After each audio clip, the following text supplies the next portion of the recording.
Is it recording? This was like... Ah! Hey guys! My name is India, and I would like to talk to you about how I conquered my insecurities. For many years in my past, I had felt that nothing I ever said or did ever mattered and was worth nothing, because people would tell me that. And I can remember just sitting for hours just thinking about what they would say and letting it sit in and just believing everything they would say to me. And I remember it just tearing me down every day and just made me so weak that I would break down and cry almost every day after school. And I'd be so overcome with the stress of trying to suppress who I was to try to impress others. And honestly, the only thing that it did for me was just depress me even more, because in suppressing who I was, I told myself that I wasn't good enough to be shown to the world. And I honestly think that's probably the worst mistake I ever made in my life. And so when I was homeschooled, I thought that getting away from those people would make it easier. But honestly, when I was homeschooled, their words just stayed with me. And they would repeat in my head every day in the silence when I would be doing my schoolwork. And it just made me feel so depressed. And one day I remember coming across watching the Raw Bras and watching Infinite Waters and seeing how encouraging they were, and they talked about self-love, which is something that I had never really thought about or heard about. I didn't really know what it was. And it was really interesting to me, because I spent so much time trying to get love and acceptance from others instead of trying to love and accept myself for who I am, the good and the bad. And watching them really inspired me, and the words "you are worthy" just was repeated in my head every day, and it helped cheer me up when I was depressed.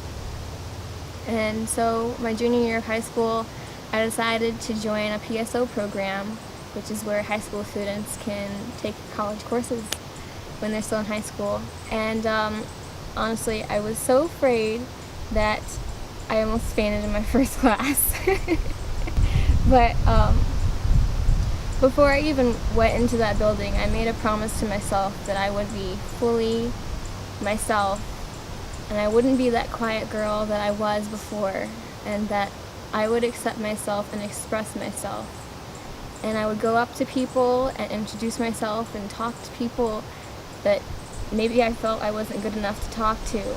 And it was so crazy, because the thought of being denied just went away, because to my surprise, people were actually interested in what I had to say, and I was just shocked, and I was like, whoa, really? And it was just incredible, just listening to people and looking at people, just being interested in what I had to say, and it just kind of blew my mind. So every day it got easier and easier just to be myself and to accept myself and to walk into that building and not have to be afraid of being denied or anything. And it was really awesome. And I remember one day watching a video about the Raw Bras, wanting people to be Raw Bras ambassadors and stuff, and I was like, oh, that sounds really cool. And it was about, being fully raw emotionally and just being real with yourself and being real with others and expressing who you are, every part of who you are, the good and the bad, and accepting that as part of who you are. And I really wanted to be a part of it, but I didn't have the money at the time. And I was really sad about it, but I didn't want to stop there, so I just took the next best opportunity, which was my college essay writing class. And we were supposed to write a report and present it in front of the entire class, and I decided to make mine about insecurities and title it "What's Most Personal is Most Universal." And in doing that, I went up to different people of different ages and statuses, and I asked them if I could interview them about their insecurities to prove my point that what's most personal is most universally felt by everybody. And For one, I was completely surprised that no one denied me and said no. And I was also surprised about how open they were with me. And I had people come and talk to me about cutting, or how they'd been to prison, or how they had abusive childhoods, or just how they struggle with loneliness and acceptance. And just looking at these people, you would never know if they were going through something so terrible. And even though I'd never cut myself or been to prison or anything, I felt that I was looking in the mirror at myself, because I could see that just because we had different life paths, our emotions and our insecurities were just as equally felt. And it was just so overwhelming, just sharing that honesty and just sharing hugs and tears, and it was just incredible.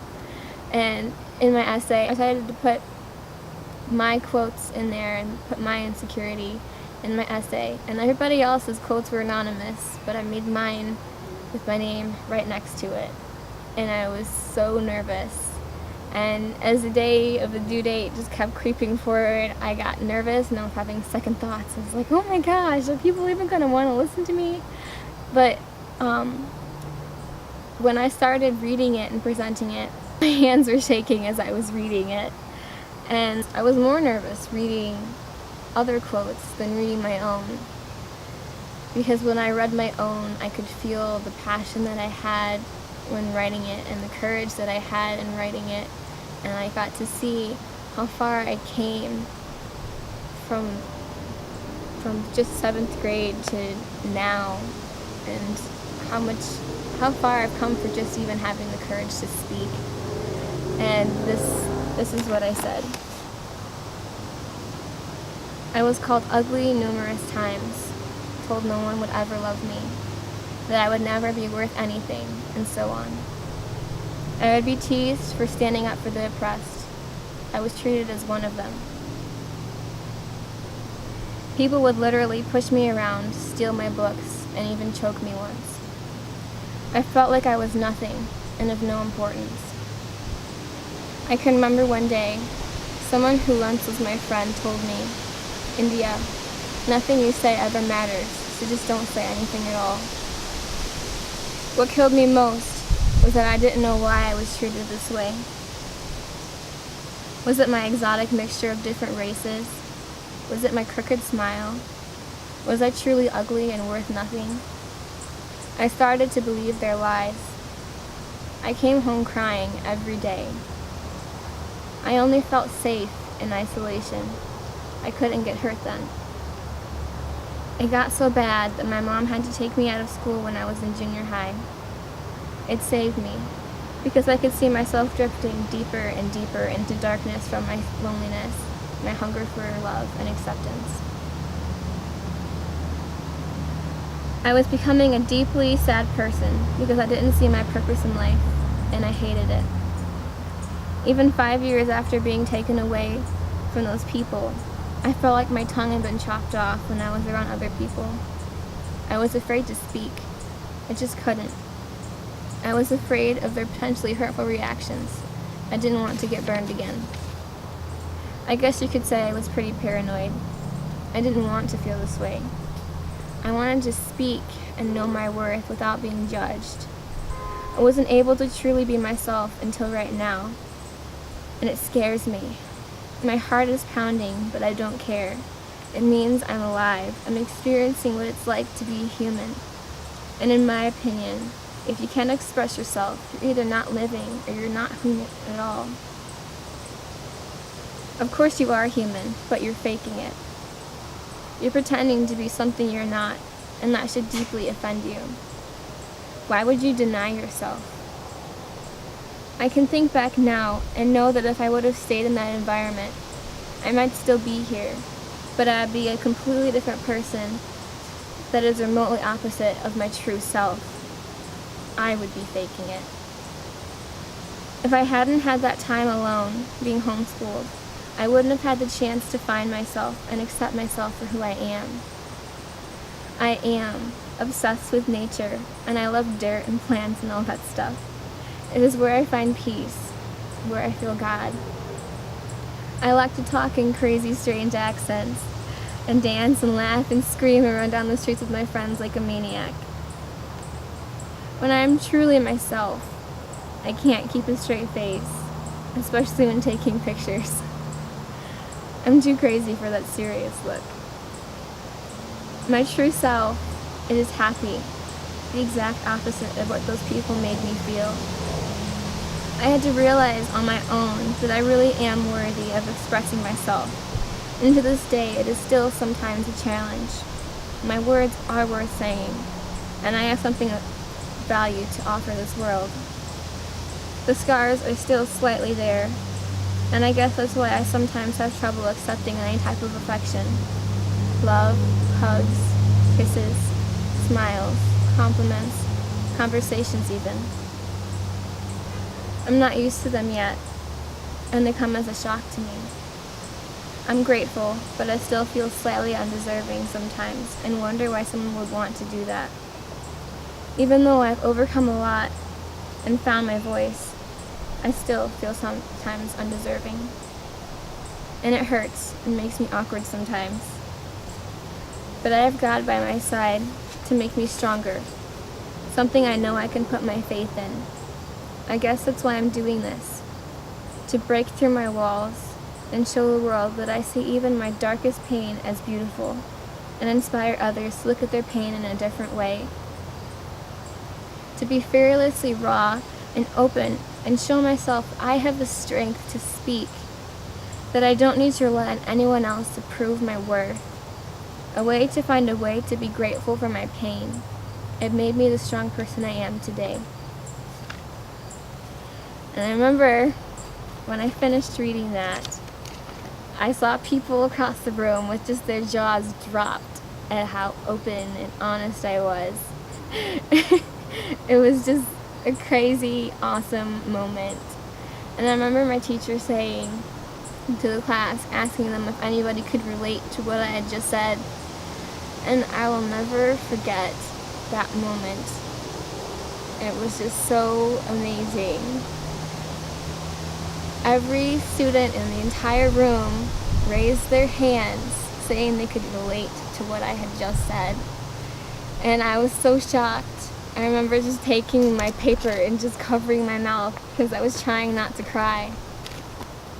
And it was incredible. And at that moment, I realized that if you don't have any confidence in yourself, then you can't expect anyone else to have confidence in you.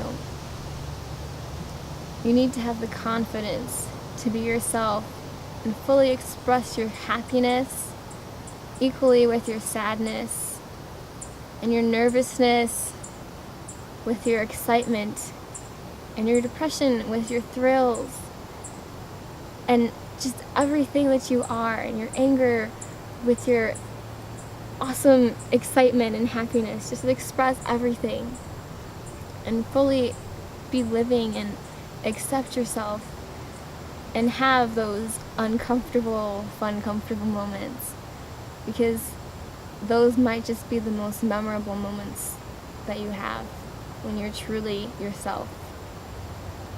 That's what I learned from my experience, and I guess that's how what I went through became a blessing in disguise. I guess that's... Stop! All right.